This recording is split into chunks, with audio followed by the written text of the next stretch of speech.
तेनालीराम हर बार अपने दिमाग का इस्तेमाल करके ऐसा कुछ करते थे कि विजयनगर के महाराज कृष्णदेव दंग रह जाते थे। इस बार उन्होंने एक तरकीब से राजा को अपने फैसले पर दोबारा विचार करने को मजबूर कर दिया। हुआ यूं कि एक बार राजा कृष्णदेव किसी काम के चलते कश्मीर चले गए। वहां उन्हें एक सुनहरे रंग का खिलने वाला फूल दिखा।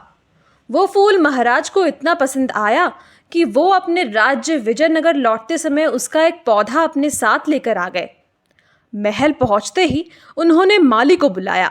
माली के आते ही महाराज ने उससे कहा, देखो, इस पौधे को हमारे बगीचे में ऐसी जगह लगाना कि मैं इसे अपने कमरे से रोज देख सकूं। इसमें सुनहरे रंग के फूल खिलेंगे जो मुझे काफी पसंद है। इस पौधे का काफी ख्याल रखना। अगर इसे कुछ भी हुआ तो तुम्हें प्राण दंड भी मिल सकता है। माली ने सिर हिलाते हुए राजा से पौधा लिया और उनके कमरे से दिखने वाली जगह में उसे लगा दिया। दिन रात माली उस फूल का खूब ख्याल रखता। दिन जैसे ही बीतते गए उसमें सुनहरे फूल खिलने लगे। रोज राजा उठते ही सबसे पहले उसे देखते और फिर दरबार जाते थे। अगर किसी दिन राजा को महल से बाहर जाना पड़ता था तो उस फूल को न देख पाने के कारण उनका मन दुखी हो जाता था। एक दिन जब राजा सुबह उस फूल को देखने के लिए अपनी खिड़की पर आए तो उन्हें वो फूल दिखा ही नहीं। तभी उन्होंने माली को बुलवाया। महाराज ने माली से पूछा, वो पौधा कहाँ गया? मुझे उसके फूल क्यों नहीं दिख रहे हैं? जवाब में माली ने कहा, साहब, उसे कल शाम को मेरी बकरी खा गई।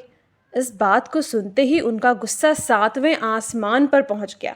उन्होंने सीधे राजमाली को 2 दिन बाद मौत की सजा सुनाने का आदेश दे दिया।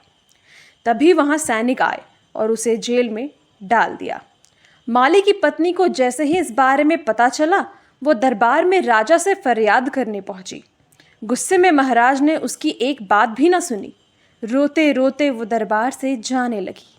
तभी एक व्यक्ति ने उसे तेनालीराम से मिलने की सलाह दी। रोते हुए माली की पत्नी ने तेनालीराम को अपने पति को मिली मौत की सजा और सुनहरे फूल के बारे में बताया। उसकी सारी बात सुनकर तेनालीराम ने उसे समझा बुझाकर घर भेज दिया।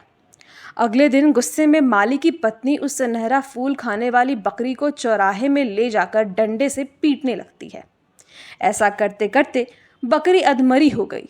विजयनगर राज्य में पशुओं के साथ इस तरह का व्यवहार करना मना था। इसे क्रूरता माना जाता था।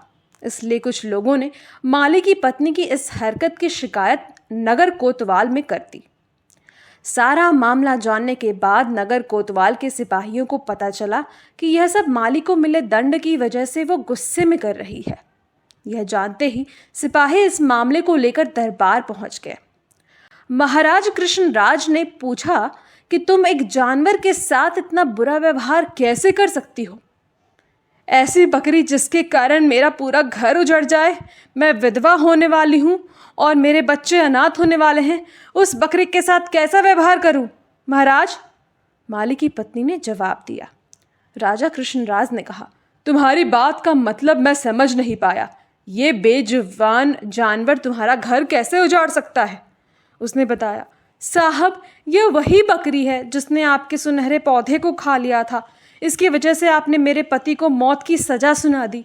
गलती तो इस बकरी की थी, लेकिन सजा मेरे पति को मिल रही है। सजा असल में इस बकरी को मिलनी चाहिए, इसलिए मैं इसे डंडे से पीट रही थी।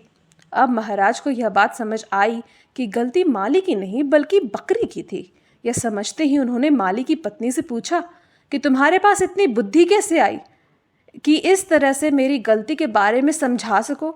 उसने कहा कि महाराज, मुझे रोने के अलावा कुछ भी नहीं सूझ रहा था। यह सब मुझे पंडित तेनालीराम जी ने समझाया है। एक बार फिर राजा कृष्ण राय को तेनालीराम पर गर्व महसूस हुआ और उन्होंने कहा कि तेनालीराम, तुमने मुझे एक बार फिर बड़ी गलती करने से रोक दिया। यह कहते ही महाराज ने माली का मृत्यु दंड का फैसला वापस लेने का फैसला कर लिया और उसे जेल से रिहा करने के आदेश दे दिए।